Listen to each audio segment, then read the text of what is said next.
재개발 재건축 속도가 점점 빨라지고 있습니다. 여러분, 달리는 말에 올라타세요. 한정훈의 부동산 썰. 쌀. 한정훈의 부동산 썰. 자, 여러분들 지금 오늘 날씨 무지하게 추운데요. 추운 날씨 지금 어떻게들 보내고 계십니까? 부동산 썰 오늘 얘기는요, 서울 정비사업 통합심의 재개발 재건축 속도 업.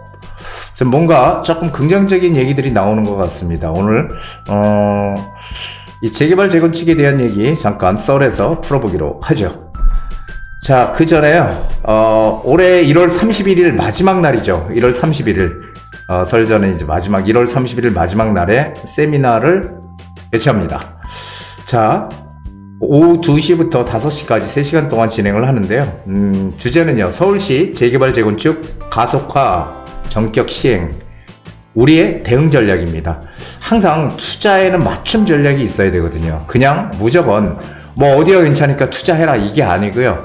정책 방향이 나왔잖아요. 우리 1월 10일 일십 대책 정책 방향에 맞춰서 과연 어떤 방향으로 투자를 해야지 이익을 극대화할까, 여기에 대한 상세한 설명과 그리고 투자 지역까지 공개하는 그런 시간들을 준비해 보겠습니다. 근데 제가 이제 항상 말씀드리는 거지만, 많은 분들이 지금 시장에 대해서 이거 어떻게 되는 거지? 지금 시장 계속 뭐 하락한다, 뭐 가격이 뭐 매덕 빠진 게 뭐 물건이 나왔다, 막 이런 기사들 나오잖아요. 이거 지난해 데자뷰를 보시는 것 같지 않습니까? 지난해에도 이런 기사들 무지하게 많이 나왔죠. 그런데 시장이 반전이 됐잖아요. 그래서 우리는 정확한 진실을 알아야 된다는 거예요. 시장에 대한 정확한 진실. 과연 올해 시장이 어떻게 될 것인지, 그리고 거기에 대한 재개발 재건축이 화두라는 거 제가 누누이 말씀드렸죠. 재개발 재건축 시장에서 우리가 살아남고, 그리고 가장 이익을 극대화할 수 있는 방법을 뽑아내는 그런 세미나 시간을 준비하도록 하겠습니다. 그리고 오신 분들에 한해서 1대1 무료 상담을 진행하는 특전을 드리도록 하겠습니다. 많이들 오셔서 올해 시장에 대해서 위너가 되시는, 승자가 되시는 여러분이 되시기 바라겠습니다.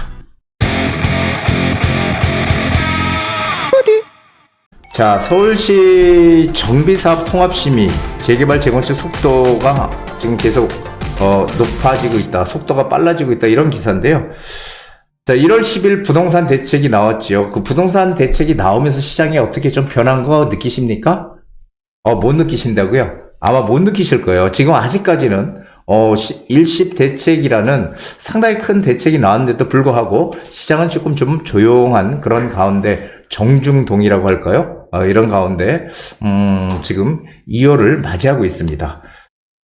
자, 그래서 이 지금 22일 날 1월 10일 날 부동산 대책이 발표가 되고요. 22일 날 정비사업의 통합심의가 발표가 됐습니다. 자, 이런 것들이 지금 발표되는 이유가 뭘까요? 그리고 향후 재개발 재건축 시장이 과연 어떤 변화를 일으킬까요? 한번 보시죠. 자, 정비사업 통합심의 재개발 재건축 속도가 올라갈 거다, 이런 얘기죠. 근데 대상은 모든 정비사업이라고 했어요. 모든 정비사업 대상. 모든 정비사업이라는 거는 재개발 재건축을 얘기하는 겁니다. 쉽게 얘기하면은 지금 서울 같은 경우는요, 새롭게 신규로 공급되는 물량의 80% 이상이 재개발 재건축 사업에서 나오는 거예요. 그래서 이 모든 정비사업이 통합심의 대상이다. 이 심의 대상, 자, 밑에 거 한번 보시죠. 정비사업 소가리 한시름 놓였다. 사업 시행 인가 기간, 사업 인가 기간이 2년에서 6개월로 줄어든다라는 얘기죠. 자, 여기 보면은 이거는 이제 보도 자료로 지금 이렇게 나와 있는 거예요. 그래서 정비사업 통합심의가 본격 시행이 되면서 재개발 재건축 사업 속도가 가속화될 것이다, 이런 얘기입니다. 이게 뭐냐면요, 2년 걸리던 걸 6개월로 지금 땡긴다는 거잖아요. 2년 걸리는 거 6개월. 그러면은 거의 한 1년 6개월 최대 땡겨가겠다, 빠르게 하겠다. 이거 왜 지금 이런 내용들이 자꾸 나올까요? 지금 한번 생각해 보시면은 3기 신도시나 이런 것을 빨리 공급을 하겠다, 이런 얘기들을 많이 하지만 사실상 그렇게 무조건 밀어붙인다고 빨리 공급되는 거 절대 아니잖아요. 3기 신도시도 민간 기업이 들어가려면 사업성이 있어야 되는데 그 사업성이 안 나오면은 상기 신도시 점점 늦어질 거예요. 아무리 정부에서 빠르게 해라 하더라도. 그렇다면은 결국은 이 서울이나 이 도심에서 주택을 공급할 수 있는 유일한 방법은 재개발 재건축이거든요. 그렇기 때문에 이 재개발 재건축을 어떻게든지 빠른 속도로 밀어붙여서 여기서 공급 물량을 나오게 하겠다라는 얘기입니다. 그런데 거기에 이 심의가 상당히 많아요. 다음 장을 보시게 되면은 정비 사업의 추진 절차 보면 정비 구역이 지정되고요. 조합 설립이 되고 사업 시행 계획인가, 관리 처분인가, 이주, 철거, 착공, 분양, 준공, 입주 이런 재개발 재건축이 이런 단계를 쭉 밟고 있는데 근데 여기서 문제는 조합 설립에서 이 사업 시행인가까지 날 때까지 요 단계까지가 많은 심의 과정을 거쳐야 돼요. 이게 전부 부처가 막 달라. 그러다 보니까 막 여기서 받고 이거 보면은 건축심의라는 거 있죠. 건축심의, 그 다음에 경관심의라는 것도 있습니다.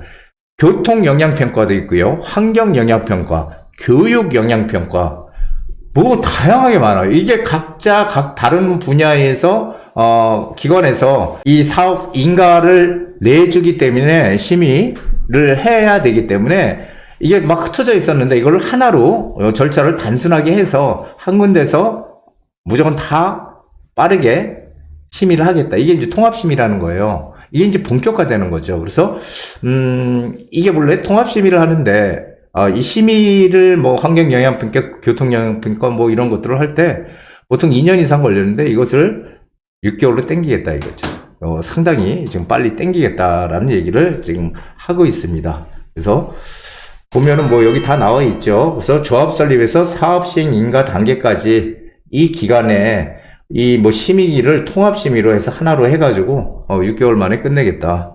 그래서 한 1년 6개월이 사업기간이 최대 단축된다라는 얘기죠. 결론은 뭐예요? 한마디로 결론은 뭐죠? 빨리 해라. 정부에서 빨리빨리 밀어줄 테니까 어찌됐든 주민들끼리 열심히 합심해가지고 빨리빨리 진행하도록 하세요. 이거죠. 자, 여러분들 이걸 보시고 어떤 생각 드십니까? 뭐 3기 신도시니 또 그리고 정부에서 이 공공에서 LH에서 주택을 져가지고 공급한다. 이것은 한계가 존재하는 거예요. 결국은 민간 부분에서 같이 합세를 해서 공급을 해줘야 되는데 그 공급할 수 있는 방법이 사실 마땅치 않은 거죠. 지금 이게 큰 문제입니다. 그러다 보니까 결국 해답은 재개발 재건축 시장을 민간 내서 할 수 있는 재개발 재건축 시장을 활성화시켜서 여기서 공급을 어떻게든지 빠른 속도로 좀 늘려야 되겠다라는 얘기를 지금 하고 있는 겁니다. 자, 통합심의 대상을 보면요. 자, 여기 보면은 모든 정비사업이에요. 주택 및 도시 정비형 재개발 재건축. 이 재개발 재건축들이 다 해당이 되는 거예요. 그리고 단독주택 재건축 지금 없어졌는데요. 그리고 재정비 촉진지구 내 정비사업. 재정비 촉진지구, 내 정비사업 이런 것들 다 포함이 되는 거죠. 그러니까 모든 재개발 재건축들 몽땅 다 포함이 된다 이렇게 보시면 되겠습니다. 자, 그래서 여기 보면은 뭐 똑같아요. 통합심의위원회에서 심의 절차 통합해 원스톱으로 진행한다. 이건 뭐 똑같죠. 통합심의는 지난 19일 이후부터 자치구의 신규 심의를 신청하는 정비구역의 적용 이런 얘기죠. 그래서 결국 통합심의를 이제 본격화해서 말로만 계속 지난해에도 그래서 서울시에서 계속 그런 얘기 했잖아요. 절차를 단축해서 뭔가 빠르게 진행하게끔 하겠다, 심의를. 이거는 뭐 계속해서 나온 얘기죠. 결론은 뭐예요? 똑같이 얘기하지만 빨리 해라, 빠르게 좀 공급 좀 하자. 민간에서 공급 좀 해라. 이런 얘기를 지금 하고 있는 겁니다. 6월 30일 도시 및 주거환경 정비법 개정안이 6월 30일 국회 본회의를 통과했다. 2022년. 이건 뭐 지난번에 통과했다는 얘기고요. 결론은 이거예요. 결론을 제가 한번 얘기를 드려보면은, 사업 시행 인가까지 되게 긴 시간을 걸려서 정말 고통을 겪었는데 너무 시간이 많이 걸렸어. 부처가 각자 다르니까 이것을 하나로 통합해서 해주겠다고 하니까 재개발 재건축 사업을 하는 그런 지역들은 상당히 긍정적인 희소식이다 이렇게 보고 있습니다. 그래서 서울시에서 추진하는 뭐 신속통합계획이나 모아타운이라든지 역세권 개발이라든지 사업 추진 속도가 점점 더 빨라질 것이다. 이건 뭐 기정사실이죠. 하여간 시간을 빨리 줄이겠다는 얘기예요. 결론, 시간을 줄여서 공급 확보하겠다는 서울시의 적극적인 움직임이다. 이렇게 보시면 되겠습니다. 그런데 우리가 여기서 이제 한 가지 중요하게 봐야 될 게 있어요. 근데 여기서 봐야 될 게 뭐냐면은 이게 지금 모든 전국의 모든 재개발 재건축에 해당될까 하는 거예요. 재개발 재건축에 해당이 되는 얘기인가? 해당이 될까? 예, 해당될까요?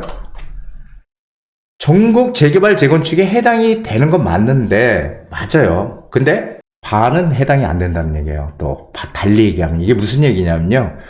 자, 지금 재개발 재건축 할 때 우리가 가장 늘상 얘기하는 가장 중요한 게 뭐예요? 사업성하고요. 사업성이 있느냐, 속도, 그리고 얼마나 빨리 추진할 수 있느냐. 이거죠. 사업성이 있으면 속도도 빨라질 거고, 그러니까 결국 사업성과 속도가 재개발 재건축에서는 가장 중요한 거죠. 그래서 어느 지역에 뭐 지정은 됐는데 이상하게 빨리 이거 안 해. 이 사업 왜 안 해? 속도가 안 나. 사업성이 그리고 좋지가 않대. 이거는 상당히 문제잖아요. 근데 사업성과 속도가 빠르다 그러면 재개발 이거 빨리 진행이 돼서 잘 되겠네 이렇게 생각하잖아요. 그런데 이거보다 더 우선적인 게 있어요. 더 우선적인 거, 더 중요한 거. 중요한 게 뭐예요? 이게 바로 입지예요. 입지 가치. 중요한 게. 이거보다 더 중요한 게 뭐라고요? 입지 가치. 이제는 앞으로 입지 가치가 가장 중요해요. 별표. 입지 가치가 가장 중요해요. 왜 그러냐면은 지금 재개발 재건축을 이제 안전진단을 거의 안 받게끔 해서 다 통과해서 이제 막 하잖아요. 이렇게 되면은 이제부터는 입지의 가치가 점점 더 중요해져요. 사실 안전진단을 지금 완화시켜줬기, 현 정부 들어와서 완화시켜줬기 때문에 안전진단을 지금 상당히 많이 통과를 지금 거의 다 통과를 했죠. 그래서 사실 안전진단을 뭐 없애준다는 게 지금 와서 크게 닿지는 않아요. 지난해 문재인 정부 때는 안전진단을 완화해준다 그러면 상당히 그게 큰 혜택이었지만 지금은 이미 완화를 시켜줬기 때문에 그게 커다랗게 우리한테 다가오지는 않습니다. 사실 지금도 많이 안전진단을 통과하고 있기 때문에 완화시켜줘서 현 정부에서. 그런데 이제 어떻게 되냐면요, 이 재개발 재건축도 진행을 하잖아요. 그런데 사업성과 속도가 예전엔 가장 중요했어요. 이게 과거예요. 과거의 사업성과 속도가 가장 중요했다면 앞으로 현재 미래는 입지 가치가 가장 중요할 거라는 얘기예요. 즉 무슨 얘기예요? 다 재개발 재건축이 진행되지 않을 거다라는 거죠. 왜? 안전진단을 통과 못해서 재건축이나 재개발 속도가 늦어지는 게 아니고요. 가장 중요한 게 이 사업성 속도, 사업성 때문에 문제가 됐었는데 지금 이 사업성이 잘 나오려면은 어떻게 해야 됩니까? 사업성이 잘 나오려면은 입지가 좋아야 돼요. 입지 가치라는 건 뭐예요? 입지 가치라는 건 정말 사람들이 모여 살고 싶은 곳, 즉 학군이라든지 그 다음에 직장, 양질의 직장, 그렇죠? 학교, 양질의 직장 이런 것들이 다 모여 있는 데잖아요. 교통 이런 것들이 입지 가치가 좋은 곳이잖아요. 입지 가치가 좋은 곳에다 집을 지어야, 아파트를 지어야 사업성이 높아지는 거 아닙니까? 자, 그렇다면은 입지 가치가 좋은 곳들은 서울시에서 이렇게 막 속도를 내게끔 도와준다고 했을 때 입지 가치가 좋은 곳들은 잘 될까요? 안 될까요? 당연히 더 빨리 잘 되겠죠. 하지만 입지 가치가 안 좋은 데는 어떻게 됩니까? 안 돼요. 안 돼. 하라고 해도. 자, 이렇게 되면은 재개발 재건축 시장에서 뭐가 커져요? 양극화.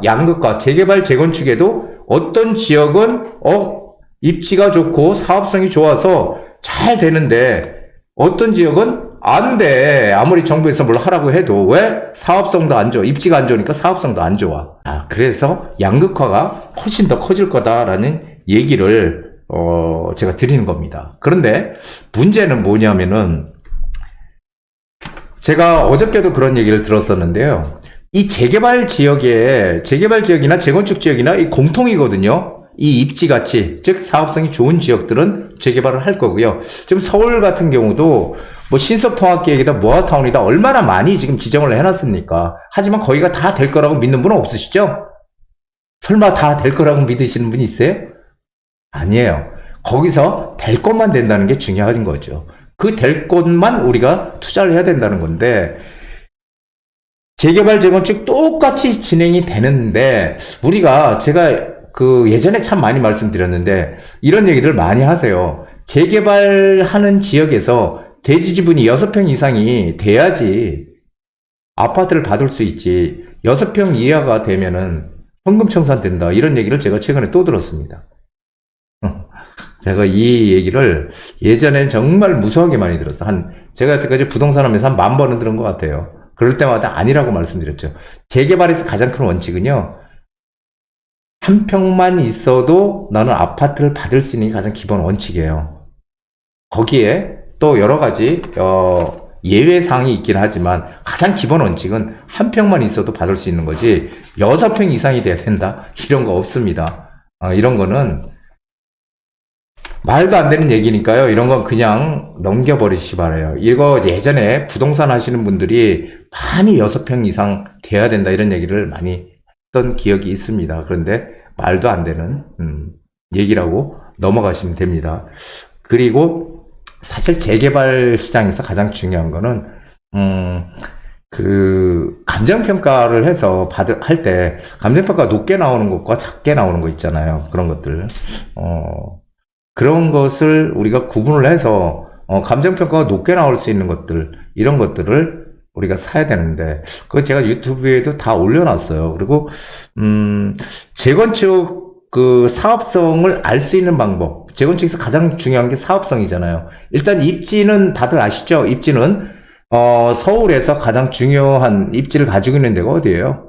뭐 강남 3구. 강남 3구는 재개발은 거의 없다라고 보시는 게 맞고요. 강남 3구 빼고 뭐 용산구, 그 다음에 뭐 성동구, 이런 데들이 서울의 중심축에 있잖아요. 중구라든지 이런 중심축이 입지가 좋은 곳 맞죠? 이 중심축에서 벗어나는 입지가 떨어지는 곳이잖아요. 그렇죠? 그 입지 좋은 곳들에 재건축을 할 때 재건축 사업성이 좋은지 나쁜지 알 수 있는 그런 방법이 있는데, 제가 그것을 유튜브에 올려놨거든요. 그 제목이 재건축 이것만 보면 백전백승, 이런 제목으로 유튜브에 올려놨거든요. 그거를 꼭 보세요. 여기다 올려놨으니까 꼭 보시면은 커다란 도움이 되실 거예요. 그리고 재개발 시장은 재건축 시장이랑 똑같은데요. 재개발 투자하든 재건축 투자하든 이익만 내면 돼요. 단지 내가 금액이 좀 작은 금액을 가지고 있는 분들, 입지 좋은데 재건축 시장에 들어가려면 돈이 너무 많이 들잖아요. 하지만 입지 좋은데 재개발 시장은 아직까지 우리가 작은 금액으로, 상대적으로 재건축보다 작은 금액으로 우리가 충분히 들어갈 수 있다는 거거든요. 그렇기 때문에 재개발 시장에 제가 항상 투자하라는 겁니다. 그래서 재개발에 대한 오해도 상당히 많지만, 어쨌든 일시 대책이 나오면서 후속 대책으로 정비사업 통합심의가 나왔고요. 그리고 계속 4월 선거 전에 3월달 이럴 때 계속해서 대책들이, 거기에 대한 후속 대책이 조금씩 나올 거예요. 그렇게 되면은 올해 시장은 지난해보다 훨씬 더 나은 시장으로 상승할 것이다. 제가 예측하는 거는 1월 거래량, 서울의 매매 거래량이 아마 이제 다시 변곡점을 맞이해서 1월 달부터 다시 상승하는 그런 시장으로 갈 것이다라고 저는 판단을 하고 있어요. 1월 거래량은 2월 달이 돼야 2월 말이 돼야지 1월 거래량이 나오거든요. 지금 12월 거래량은 1월 말이 돼야 나오는 거예요. 그래서 12월 거래량은 11월 거래량보다는 좀 더 높을 것이다 라고 저는 보고 있어요. 자, 오늘 제 강의 여기까지 하고요. 제 강의가 마음에 드셨으면 구독, 좋아요 버튼, 그리고 알림 설정까지 해주시면 제가 강의하는데 큰 도움이 되겠습니다. 고맙습니다.